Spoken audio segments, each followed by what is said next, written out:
ഞാൻ പറയട്ടെ, അസിതയ്ക്ക് എന്താ തിരക്ക്? എന്നെയല്ലേ കോൺഗ്രസിന്റെ പ്രതിനിധിയായിട്ട് വിളിച്ചത്?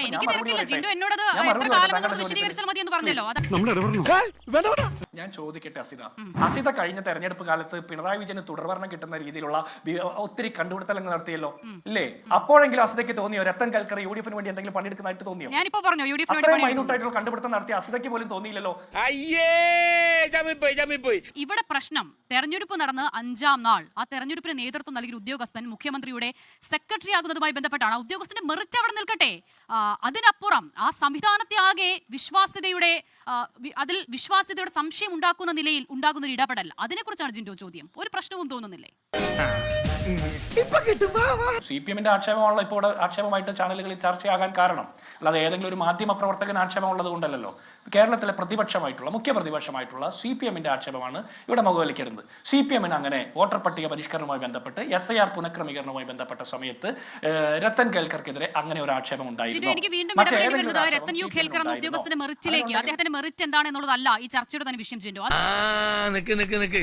ഏത് റൂട്ടിലേക്കാ വണ്ടി തിരിക്കണേന്ന് എനിക്കിപ്പോ മനസ്സിലായി. ഞാൻ ആ ഉദ്യോഗസ്ഥന്റെ മെറിറ്റിനെ കുറിച്ചല്ല ചർച്ച ചെയ്യുന്നത്. ഇനി ബംഗാളിലെ സാഹചര്യവും കേരളത്തിലെ സാഹചര്യവും രണ്ടാണോ എന്നുള്ളത് ആവശ്യമെങ്കിൽ നമ്മുടെ ചർച്ചയുടെ അടുത്ത ഘട്ടത്തിലേക്ക് വരാം. അതൊന്നുമല്ല ഇവിടെ പ്രശ്നം. ആ നിയമനത്തിൽ ജിൻഡോയ്ക്ക് ഒരു പ്രശ്നവും തോന്നുന്നില്ല എന്നുള്ളത് തന്നെയാണോ ജിൻഡോയുടെ നിലപാട്? ഈ പറഞ്ഞതിന് വേറൊരർത്ഥം ഇല്ലേ? അസിത, ഞാനൊരു കാര്യം, ഒന്നാമത്തെ കാര്യം, രത്തൻ കേൽക്കറുടെ യോഗ്യത പരിശോധിക്കാൻ നമ്മൾ ആരുമല്ല എന്നുള്ളത് അസിതയുടെ തീരുമാനമായിരിക്കും, താല്പര്യമായിരിക്കും. എനിക്ക് രത്തൻ കേൽക്കർ എന്നല്ല, കേരളത്തിലെ ഏത് ഉന്നത ഉദ്യോഗസ്ഥനായിക്കോട്ടെ, ഏത് ഉദ്യോഗസ്ഥന്റെ യോഗ്യത പരിശോധിക്കാൻ യോഗ്യതയുണ്ടെന്ന് ഞാൻ വിചാരിക്കുന്നത്. കാരണം ഞാനൊരു പൗരനാണ്, നികുതി കൊടുക്കുന്ന പൗരനാണ്. അപ്പോൾ രത്തൻ കേൽക്കർ ആയിക്കോട്ടെ, മറ്റാരുടെയും നിയമനവുമായി ബന്ധപ്പെട്ട വിഷയത്തിൽ സംശയം ഉന്നയിക്കാനും യോഗ്യത പരിശോധിക്കാനും മറ്റാരേക്കാളും യോഗ്യതയുള്ളത്, ഭരണകർത്താക്കളെക്കാളും യോഗ്യതയുള്ളത് ഇവിടുത്തെ പൗരന്മാർക്കാണ്, നമുക്ക് ഓരോരുത്തർക്കുമാണ്. ഒരു കയ്യബദ്ധം നാറ്റുകരുത്. എനിക്ക് 1-2 കാര്യം പറയാനുണ്ട്. 2018-19 കാലത്ത് ഇലക്ഷൻ കമ്മീഷണറായിരുന്ന ടിക്കാറാം മീണയെ ഇവിടുത്തെ ഡെപ്യൂട്ടി ചീഫ് സെക്രട്ടറി ആയിട്ട് പിണറായി വിജയൻ നിയമിച്ചിട്ടുണ്ട്. ഇങ്ങനെ ആലോചിച്ചിട്ടുണ്ടോ? EW മാജിയെ 2017 കൃഷി വകുപ്പ് സെക്രട്ടറി ആയിട്ട് പിണറായി വിജയൻ നിയമിച്ചിട്ടുണ്ട്. അതിനു മുമ്പ് 2016 വരെ, ആ തെരഞ്ഞെടുപ്പ് കാലം വരെ, നിയമസഭാ തെരഞ്ഞെടുപ്പ് വരെ തെരഞ്ഞെടുപ്പ് കമ്മീഷണറായിരുന്നു. നളിനി നെറ്റോയെ ആഭ്യന്തര അഡീഷണൽ ചീഫ് സെക്രട്ടറി ആയിട്ട് പ്രഖ്യാപിച്ചിട്ടുണ്ട്. ഏത് തെരഞ്ഞെടുപ്പ് കമ്മീഷണർ ചുമതലയിൽ നിന്ന് മാറിയതിനു ശേഷം. ഒരുപാട് ഉദ്യോഗസ്ഥരെ അങ്ങനെ പിന്നീട് പല പദവികളിൽ നിയമിച്ചിട്ടുണ്ട്. അപ്പോഴൊക്കെ രാഹുൽ ഗാന്ധിക്ക് വലിയ കൊള്ളയ്ക്ക് വലിയ പ്രതിഫലം എന്നുള്ള ആരോപണം ഉണ്ടായിരുന്നു. എന്താ എന്റെ ഉദ്ദേശം? അസിത, ഞാൻ പൂർത്തിയാക്കട്ടെ. താങ്കൾ തിരക്ക് കൂട്ടല്ലേ, എനിക്ക് മറുപടി ഉണ്ടല്ലോ. അപ്പൊ ഞാൻ പറയുന്നത്, നിങ്ങൾ ഈ പറയുന്ന ദിവസം 7 ദിവസമാണോ 7 മാസമാണോ, എത്ര ദിവസം എടുത്താൽ ഒരു ഉദ്യോഗസ്ഥൻ, മുഖ്യ തെരഞ്ഞെടുപ്പ് കമ്മീഷണർ, അയാൾ ആ ചുമതലയിൽ ഇരിക്കുമ്പോൾ ചെയ്ത കാര്യങ്ങളുടെ ഉത്തരവാദിത്തത്തിൽ നിന്ന് അയാൾക്ക് വിടുതൽ കിട്ടാൻ എത്ര ദിവസം വേണം? അസിതയ്ക്ക് എന്താണ് മനസ്സിലാക്കുന്നത്? ഇത് ഭരണഘടനാപരമായിട്ടോ നിയമപരമായിട്ടോ ഇത് വടി കൊടുത്ത് അടി വാങ്ങുന്ന പരിപാടിയാണല്ലോ ബാബു. അസിത, ഞാൻ പറയട്ടെ, അസിതയ്ക്ക് എന്താ തിരക്ക്? എന്നെയല്ലേ കോൺഗ്രസിന്റെ പ്രതിനിധിയായിട്ട് വിളിച്ചത്? വിശദീകരിച്ചാൽ മതി എന്ന് പറഞ്ഞല്ലോ. അത് അതിനേക്കാൾ നന്നായിട്ട് AICC അത് പറഞ്ഞിട്ടുണ്ട്. അപ്പോൾ ജിൻഡോ വിശദീകരിച്ചാലും മതി. AICCയുടെ കാര്യം ജിൻഡോയ്ക്ക് അല്പം കൂടി നന്നായി വിശദീകരിക്കാൻ സാധിക്കുക. AICCയുടെ കാര്യമൊക്കെ കോൺഗ്രസ് ഞങ്ങൾ പറഞ്ഞോളാം, തിരക്ക് കൂട്ടില്ല. ഞാൻ പറയട്ടെ, ഞാൻ ചോദിക്കുന്നത്, എത്ര ദിവസം എടുത്താൽ ഉത്തരവാദിത്തപ്പെട്ട തെരഞ്ഞെടുപ്പ് കമ്മീഷണർ സ്ഥാനത്ത് നിന്ന് മാറുന്ന ഉദ്യോഗസ്ഥന്റെ ആ ഉത്തരവാദിത്തത്തിന്റെ അതിൽ നിന്ന് അദ്ദേഹത്തിന് വിടുതൽ കിട്ടും എന്നുള്ളതാണ് താങ്കൾക്ക് തോന്നുന്നത്? ഇവിടെ മുഖ്യമന്ത്രിയുടെ വിവേചന അധികാരത്തിൽ നിന്ന് ഒരു ഉദ്യോഗസ്ഥനെ തെരഞ്ഞെടുക്കുന്നതിൽ നിങ്ങൾ കാണുന്ന തെറ്റെന്താണ്? എന്താണ് നിങ്ങൾക്കുള്ള ആക്ഷേപം? അപ്പോൾ അവർ അങ്ങനെ ചോദിച്ചാലോ എന്തായിരുന്നു തെറ്റ്? അത് ഉത്തരം പറ. അതാണ് അസിതയുടെ രാഷ്ട്രീയ ബോധ്യവും എന്റെ രാഷ്ട്രീയ ബോധ്യം അതല്ല ജിൻഡോ. പ്രശ്നമെങ്കിൽ അവിടെ ഇപ്പോൾ ആ ടൈം കഴിഞ്ഞിട്ടില്ല എന്നുള്ളതായിരുന്നു പ്രശ്നമെങ്കിൽ അത് മറ്റൊരു വിഷയമാണ്. ഞാൻ അതുകൊണ്ടാണ് ആവർത്തിച്ച് പറയുന്നത്, ഇതിനെ കമ്പയർ ചെയ്ത് സംസാരിക്കാൻ വരട്ടെ എന്നുള്ളത്. ഇതിൽ ജിൻഡോയ്ക്ക് ഒരു പ്രശ്നവും തോന്നുന്നില്ല. അത് മാത്രമാണ് എന്റെ ചോദ്യം. ജിൻഡോ എന്ന് പറയുന്നത്, ജിൻഡോ സാധാരണ നിലയിൽ മുഖ്യമന്ത്രി മേനോൻ എന്ന ആ പദം ഉപയോഗിച്ച് സത്യപ്രതിജ്ഞ ചെയ്തതിലടക്കം ആ നിലയിൽ ഒരു നിലപാടെടുത്ത വ്യക്തിയാണ്. ആ ജിൻഡോയ്ക്ക് ഇങ്ങനെ ഒരു നിയമനത്തിൽ ഒരു പ്രശ്നവും തോന്നുന്നില്ല എന്നുള്ളതാണെങ്കിൽ ഓക്കെ, അതിൽ പിന്നീട് തർക്കിക്കേണ്ട കാര്യമില്ലല്ലോ. നിന്റെ ചാട്ട എങ്ങോട്ടാണെന്നൊക്കെ എനിക്ക് മനസ്സിലാകുന്നുണ്ട്. അസിത, ഞങ്ങൾ കോൺഗ്രസ് പ്രവർത്തകരാ. മറ്റേ ഈ പിണറായി വിജയന് പിന്തുണ പ്രഖ്യാപിക്കുന്നവർക്ക് ഇല്ലാത്തൊരു ഗുണം ഞങ്ങൾക്കുണ്ട്. അത് ഞങ്ങളുടെ പാർട്ടിയിൽ ഞങ്ങൾക്ക് അഭിപ്രായ സ്വാതന്ത്ര്യം ഉണ്ടെന്നുള്ളതാ.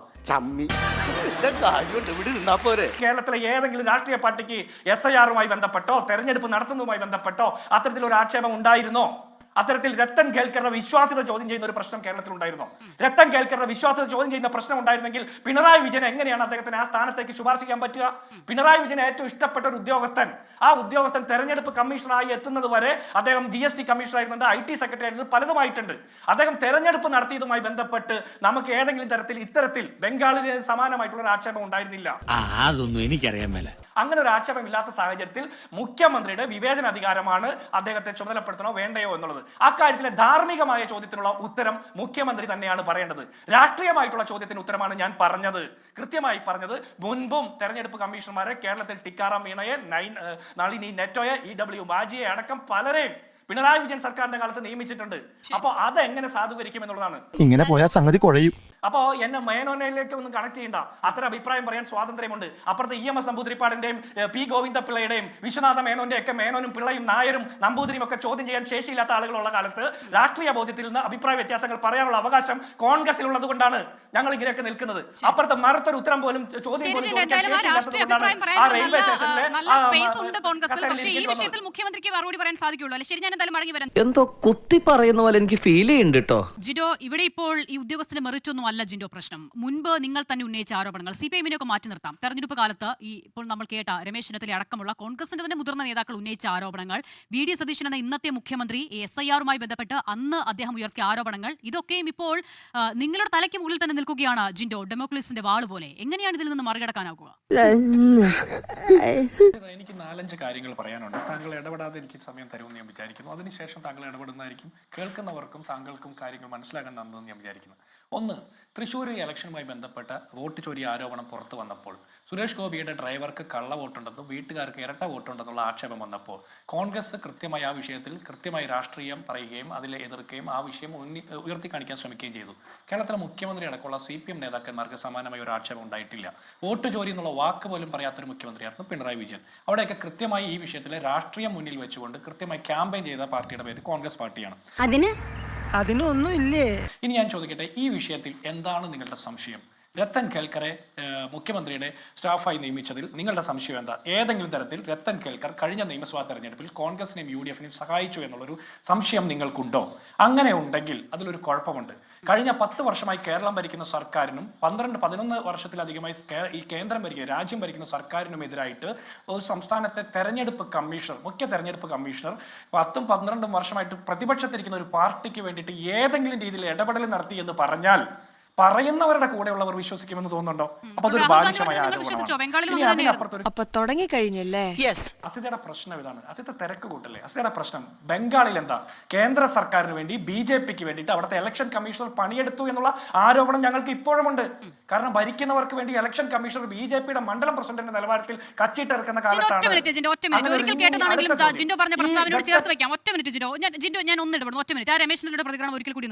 വേണമെങ്കിൽ ഒരു നോക്ക് കണ്ടോളൂ. തെരഞ്ഞെടുപ്പ് കമ്മീഷന്റെ ഓഫീസിൽ BJP-യുടെ സീല് അതെങ്ങനെ വരുന്നു? അതെങ്ങനെ അവിടെ വന്നു?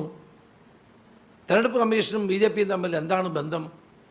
സ്വതന്ത്രവും നിഷ്പക്ഷവും നീതിപൂർവമായി തെരഞ്ഞെടുപ്പ് നടത്തേണ്ട ഇലക്ഷൻ കമ്മീഷന്റെ ഓഫീസിൽ BJP-യുടെ സീല് വരുന്നത് ദുരൂഹമാണ്. ഇതിനെ സംബന്ധിച്ച് സമഗ്രമായ അന്വേഷണം അനിവാര്യമാണ്. അസീത പറഞ്ഞതിന്റെ യുക്തി എനിക്ക് മനസ്സിലായി. ഞാൻ വിചാരിക്കുന്നു ഇലക്ഷൻ കമ്മീഷണർ അയച്ച കത്തിൽ BJP-യുടെ സീൽ വന്നതുമായി ബന്ധപ്പെട്ട ആരോപണമാണ് രമേശ് ചെന്നിത്തല പറഞ്ഞത്. ആ വിഷയത്തിൽ കൃത്യമായി രാഷ്ട്രീയ ആക്ഷേപങ്ങൾ വരികയും വലിയ രീതിയിലുള്ള വിവാദങ്ങളാകുകയും ചെയ്തപ്പോൾ അക്കാര്യത്തിൽ ശ്രദ്ധക്കുറവ് കാണിച്ച ഉദ്യോഗസ്ഥനെതിരെ നടപടിയെടുത്തെന്നുള്ള വാർത്തയും ഞാൻ കണ്ടു. എന്നെ നിങ്ങൾക്ക് തിരുത്താം. അതിനപ്പുറത്ത് SIR-മായി ബന്ധപ്പെട്ട വിഷയത്തിൽ രത്തൻ കേൽക്കറെ നേരിട്ട് വിരൽ ചൂണ്ടുന്ന ഏതെങ്കിലും ഒരു ആക്ഷേപം ഈ കേരളത്തിലെ ഏതെങ്കിലും ഒരു രാഷ്ട്രീയ പാർട്ടി ഉന്നയിച്ചതായിട്ട് താങ്കളുടെ മുമ്പിലുണ്ടോ? എനിക്ക് ചൊറിഞ്ഞ് വരുന്നുണ്ട് കേട്ടോ. ഞാൻ ഒരു കാര്യം ചോദിക്കട്ടെ, അസിതയ്ക്ക് എന്താണ് എന്നെ പറയാൻ സമ്മതിക്കില്ല?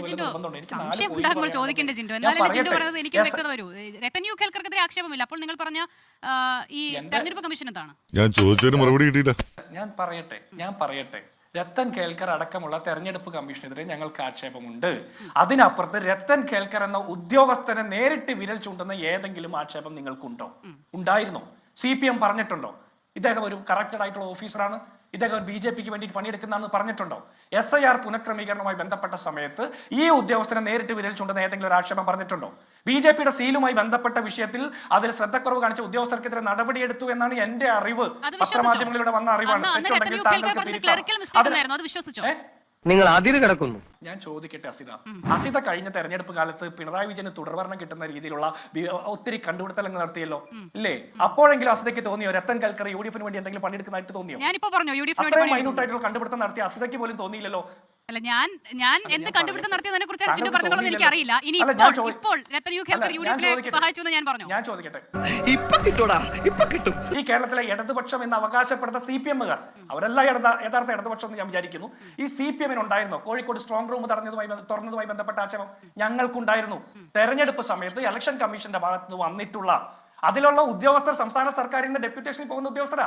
അപ്പൊ ഇലക്ഷൻ കമ്മീഷന്റെ ഭാഗത്ത് പല ഘട്ടത്തിലും ഉണ്ടായ ഇടപെടലുകളെ കുറിച്ച് ഞങ്ങൾക്ക് സംശയം ഉണ്ടായിരുന്നു എന്നുള്ള ആക്ഷേപം നിലനിൽക്കുകയാണ്. ആ ആക്ഷേപം ഞങ്ങൾ ഇപ്പോഴും പറയുന്നു. ഇല്ലേ, സ്ട്രോങ് റൂം തുറന്നപ്പോ CPM-ന്റെ ഏതെങ്കിലും നേതാവിന് ഞെട്ടലുണ്ടായോ, ഭയമുണ്ടായോ? ഇല്ലല്ലോ. ഇവിടുത്തെ പ്രശ്നം എന്താ? ഞാൻ ചോദിക്കാം, ആ നാക്കിന് ചില്ലറ വ്യായാമം കൊടുക്കുക. അതിന്റെ ഒരു ഫ്ലെക്സിബിലിറ്റി കൊണ്ടാണല്ലോ നീ ജീവിച്ചു പോകുന്നത്. എന്താണ് ഈ പറയുന്നത്? ഞാൻ ഒന്ന് പറയട്ടെ എന്ന്. നിങ്ങൾ ഇത്രയും വിപ്രാളമൊന്നും നിങ്ങൾ CPM-ന്റെ നേതാവ് പറഞ്ഞപ്പോഴോ BJP-യുടെ നേതാവ് പറഞ്ഞപ്പോഴോ ഇല്ലല്ലോ. ഞാനൊന്ന് പറയട്ടെ. അയ്യോ അങ്ങനെ പറഞ്ഞൂടാ, പിന്നെ ഞാൻ എന്തിനു വന്ന? മെയ് 23 വരെ രത്തൻ കേൽക്കർ ഒരു മോശപ്പെട്ട ഉദ്യോഗസ്ഥനായിരുന്നുള്ള ആക്ഷേപം നിങ്ങൾക്ക് ആർക്കും ഉണ്ടായില്ല. മുഖ്യമന്ത്രിയുടെ ഓഫീസിൽ അദ്ദേഹത്തെ ചുമതലപ്പെടുത്തുന്നത് വരെ മെയ് 23 വരെ അദ്ദേഹത്തെ കുറിച്ചൊരു ആക്ഷേപം നിങ്ങൾക്കുണ്ടായില്ല. പിണറായി വിജയൻ സർക്കാരിന്റെ കാലത്ത് ഏറ്റവും നല്ല ട്രാക്ക് റെക്കോർഡുള്ള ഉദ്യോഗസ്ഥനായതുകൊണ്ട് ഇലക്ഷൻ കമ്മീഷൻ സ്ഥാനത്തേക്ക് ശുപാർശ ചെയ്ത് പിണറായി വിജയന്റെ സർക്കാർ. പ്രതിപക്ഷത്തിരിക്കുന്ന കോൺഗ്രസിനെ സഹായിക്കാൻ വേണ്ടി അദ്ദേഹം ഇടപെട്ടു അത്രേ. അങ്ങനെയാണെങ്കിൽ 11 വർഷമായിട്ട് രാജ്യം ഭരിക്കുന്ന സർക്കാരിനെതിരായിട്ട്, 10 വർഷമായിട്ട് രാജ്യം ഭരിക്കുന്ന സംസ്ഥാനം ഭരിക്കുന്ന സർക്കാരിനെതിരായിട്ട് പ്രതിപക്ഷത്തിരിക്കുന്ന നിങ്ങൾ പോലും തോൽക്കാൻ സാധ്യതയുണ്ടെന്ന് നിരീക്ഷണം നടത്തിയ കോൺഗ്രസിന് വേണ്ടി ഇടപെട്ടു എന്ന് പറഞ്ഞാൽ സാമാന്യ ബുദ്ധിയുള്ള ആളുകൾക്ക് മനസ്സിലാകുന്ന ഒരു ലോജിക്കാണോ? എനിക്ക് ആദ്യം പറയാനുള്ളത്, അസദയുടെ ഇൻട്രഡക്ഷന്റെ ആദ്യത്തെ 2 സെന്റൻസ് കേട്ട് കഴിഞ്ഞാൽ കേരളത്തിൽ ഭൂരിപക്ഷം കിട്ടിയത് BJP വോട്ടിംഗ് മെഷീനോട് അട്ടിമറി നടത്തി BJP-ക്കാണെന്ന് തോന്നുന്നു. ആ രീതിയിലാണ് തുടക്കം കുറിച്ചത്. വിട്ടില്ലേ, ആരംഭിച്ചു. ഇനി പറഞ്ഞിട്ടെന്താ കാര്യം? താങ്കൾ ഉൾപ്പെടെയുള്ള BJP നേതാക്കൾക്ക് എങ്ങനെയാണ് ഇവിടെ ഈ രത്തൻ യു കേൽക്കറിന്റെ നിയമനത്തെ ആ നിലയിൽ ചോദ്യം ചെയ്യാൻ സാധിക്കുന്നത്? നിങ്ങൾ ഭരിക്കുന്ന സംസ്ഥാനത്തിൽ അതേ മാതൃക കാണിച്ചു കൊടുത്തവരല്ലേ നിങ്ങൾ? അല്ല, ഏത് മാതൃക ഞങ്ങൾ കാട്ടിയത്? അതൊന്ന് പറയാവോ? എവിടെയാണ് അട്ടിമറിച്ചിലൂടെ ഇന്ത്യയിൽ ഒരു സംസ്ഥാനത്തെ ഭരണം പിടിച്ചത് നിങ്ങൾക്ക് പറയാൻ പറ്റും? മനോജ് കുമാർ അഗർവാൾ ആരായിരുന്നു ശ്രീ രജനി ക്വസ്റ്റ്യൻ അതിനെ കുറിച്ചാണ് ചോദിക്കുന്നത്. മനോജ് കുമാർ അഗർവാളിനെ അതിന്റെ പ്രോസസ് കഴിയുന്നതിന് മുൻപ് നിയമിച്ച ശേഷം എങ്ങനെയാണ് രത്തൻ യു കേൽക്കറിന്റെ നിയമനത്തെ നിങ്ങൾക്ക് ചോദ്യം ചെയ്യാൻ സാധിക്കുന്നത്? അവള് പറയുന്നതിൽ ഒരു പോയിന്റ് ഉണ്ട്. അല്ല, ഞങ്ങൾ ചോദ്യം ചെയ്യും. ഞങ്ങളെ കുറിച്ച് ഇതേ ചോദ്യങ്ങൾ നിങ്ങൾ പലയിടത്തും ചോദിച്ചിട്ടും അവിടെയൊക്കെ കോൺഗ്രസും മറ്റു കക്ഷികളും അധികാരത്തിൽ വന്നിട്ടില്ലേ? ഇന്നിപ്പോ കേരളത്തിൽ അധികാരത്തിലേറിയതാരാ? കോൺഗ്രസ് ആണ്.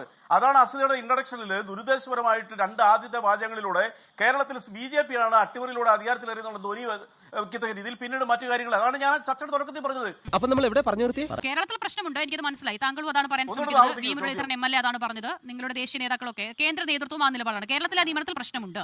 ബംഗാളിലെ നിയമനത്തിൽ പ്രശ്നമുണ്ടോ? ദൈവമേ, മൂർഖനെയാണല്ലോ ചവിട്ടിയത്. ബംഗാളിലെ നിയമനത്തിൽ പ്രശ്നമുണ്ടോ ഇല്ലോ എന്നുള്ളൊരു പ്രതികരിച്ചതാരാ ബഹുമാനപ്പെട്ട രാഹുൽ ഗാന്ധി. നിങ്ങൾ അവരോട് ചോദിക്കൂ, എന്തുകൊണ്ട് അവിടെ കേരളത്തിലെ നിയമനത്തിൽ പ്രതികരണം വി മുരളീധരനും ബംഗാളിലെ നിയമനത്തിൽ രാഹുൽ ഗാന്ധി അതെങ്ങനെ ശരിയാണ്? അസദ ആ ചോദ്യം എനിക്കത് മനസ്സിലാകാത്ത ചോദ്യം കേൾക്കുന്ന പ്രേക്ഷകർക്ക് ഇപ്പൊ ചോദിച്ചില്ല. ബംഗാളിൽ ഇലക്ഷൻ കമ്മീഷണറെ, അതായത് വോട്ട് ചോരിയിലൂടെ സഹായിച്ചു എന്ന് ഇവർ ആരോപിക്കുന്ന ഇലക്ഷൻ കമ്മീഷണറെ അവിടെ സുഖേന്ദു അധികാരിയുടെ പ്രൈവറ്റ് സെക്രട്ടറി ആയിട്ട് നിയമിച്ചപ്പോൾ അതിനെതിരെ ശക്തമായ നിലപാടെടുത്ത് പ്രതികരിച്ചത് ഇന്ത്യയുടെ പ്രതിപക്ഷ നേതാവായ രാഹുൽ ഗാന്ധിയാ. എന്തുകൊണ്ട് ഈ രാഹുൽ ഗാന്ധി ഇതേ നിയമനം കേരളത്തിൽ നടത്തിയപ്പോൾ പ്രതികരിച്ചില്ല? ഞങ്ങൾക്ക് അത് ചോദ്യം ചെയ്യണ്ടേ? അതുകൊണ്ട് മനസ്സിലാക്കുന്ന എന്താ? ഇന്ത്യയിൽ ഒരിടത്തും ഒരു ഉപകരണത്തിലൂടെ ഒരു ഉദ്യോഗസ്ഥനെ സ്വാധീനിച്ചോ ഇലക്ഷനിൽ ഒരു അട്ടിമറി നടത്തുന്നില്ല. ഇന്ത്യയിൽ എവിടെയും പ്രശ്നമില്ലെങ്കിൽ പിന്നെ കേരളത്തിൽ ആരോപണം ഉന്നയിക്കാൻ പാടില്ല. അല്ലല്ല, എന്നാടാ ഇവങ്കല്ല ഇപ്പടി. ഇനി അടുത്തത് ഞാൻ ചോദിക്കട്ടെ. BJP പറയുന്നുണ്ട് ഇന്ത്യയിൽ ഒരു സ്ഥലത്തും ഇലക്ഷൻ കമ്മീഷൻ ഒരു പ്രശ്നമില്ലെന്ന്. പിന്നെ എന്താ ഇവിടുത്തെ പ്രശ്നം? എന്താ? അത് എനിക്ക് മനസ്സിലാകുന്നില്ല. പിന്നെ 100 സീറ്റ് കിട്ടുമെന്ന് VD സതീശൻ പറഞ്ഞു. അതിനനുസരിച്ചുള്ള റിസൾട്ട് വന്നു. അത് നാട്ടുകാരുമായിട്ട് ബന്ധമുള്ള നേതാക്കന്മാർക്ക് അത്തരം പ്രഡിക്ഷൻ നടത്താൻ പറ്റും. അത് VD സതീശൻ മാത്രമല്ല, KC വേണുഗോപാൽ പറഞ്ഞിട്ടുണ്ട്, കൊടിക്കുന്നിൽ സുരേഷ് പറഞ്ഞിട്ടുണ്ട്, അതുപോലെ ശശി തരൂരും സണ്ണി ജോസഫും ഒക്കെ പറഞ്ഞിട്ടുണ്ട്. മനസ്സിലായോ? CPM-ന് 35 സീറ്റ് കിട്ടുമെന്ന് VT ബൽറാം പ്രവചിച്ചിട്ടുണ്ട്. ഇത് നാട്ടുകാരായിട്ട് ബന്ധം വേണം രാഷ്ട്രീയ പ്രവർത്തനം നടത്തുമ്പോൾ. അതിന് ഇലക്ഷൻ കമ്മീഷന്റെ സ്വാധീനം വേണ്ട. കിട്ടിയാ? ഇല്ല, ചോദിച്ചു വാങ്ങിച്ചു. നിങ്ങൾ പറയുന്നത് എന്ത് സംശയമാണ്? എന്താണ് നിങ്ങളുടെ സംശയം? ഇലക്ഷൻ കമ്മീഷൻ ഏതെങ്കിലും തരത്തിൽ UDF-നെ സഹായിച്ചു എന്നുള്ള ഏത് തരത്തിലുള്ള സംശയമാണ് നിങ്ങളുടെ? അപ്പൊ പിന്നെ പ്രശ്നം തീർന്നല്ലോ. ഇവിടെ രാഷ്ട്രീയമായിട്ട് ഒരു ആക്ഷേപത്തിന് ഇടയില്ല. ഭരണഘടനാപരമായ ഒരു തെറ്റല്ല, നിയമപരമായ ഒരു തെറ്റല്ല. പിന്നെ എന്താ നിങ്ങളുടെ പ്രശ്നം?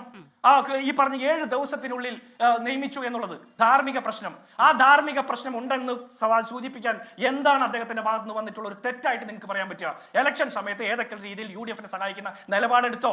ഞങ്ങൾക്കാണ് ആക്ഷേപം ഉണ്ടായിരുന്നത്. സ്ട്രോങ് റൂം തുറന്നതുമായി ബന്ധപ്പെട്ട ആക്ഷേപം ഞങ്ങൾക്കാണ് ഉണ്ടായിരുന്നത്. കാര്യം സത്യമാണെങ്കിലും എനിക്ക് അംഗീകരിച്ചു കൊടുക്കാൻ പറ്റുമോ? നിങ്ങൾക്ക് ഇല്ലാത്ത ആക്ഷേപം പോലും ഉണ്ടായിരുന്ന ആളുകൾ ഞങ്ങളാ. വോട്ട് ചോരി ഉന്നയിച്ച് തൃശ്ശൂർ സമരം നടത്തിയത് കോൺഗ്രസ്, CPM ഇന്ത്യയില്ല. സുരേഷ് ഗോപിയുടെ ഡ്രൈവർക്ക് കള്ളവോട്ടുണ്ടായ വിഷയത്തിൽ CPM ഒരു ആർഗ്യുമെന്റ് പറഞ്ഞിട്ടുണ്ടോ? പറഞ്ഞിട്ടുണ്ടോ? ഇനി നിങ്ങൾ പറഞ്ഞ ജയരാജനെ ജിൻഡോ, പോലുള്ള ഞാൻ ആളുകൾ ഇടപെട്ടോട്ടെ? രത്തൻ കേൽക്കർക്കെതിരെ ഏതെങ്കിലും ഒരു സ്റ്റേറ്റ്മെന്റ് പറഞ്ഞിട്ടുണ്ടോ? പൊതുവിൽ തെരഞ്ഞെടുപ്പ് കമ്മീഷനെതിരെ ആക്ഷേപം എല്ലാവർക്കും ഉണ്ടെന്നേ. ആ തെരഞ്ഞെടുപ്പ് കമ്മീഷനെതിരെ ആക്ഷേപം നിലനിൽക്കുമ്പോൾ തന്നെ തെരഞ്ഞെടുപ്പ് കമ്മീഷന്റെ ഭാഗമായി പ്രവർത്തിച്ച സംസ്ഥാന സർക്കാരിന്റെ ഉദ്യോഗസ്ഥരില്ലേ, അവരെ എല്ലാവരും നിങ്ങൾ ഉന്നയിക്കുന്നുണ്ട് ആക്ഷേപം. ഉത്തരം മുട്ടിച്ചോളഞ്ഞല്ലോ.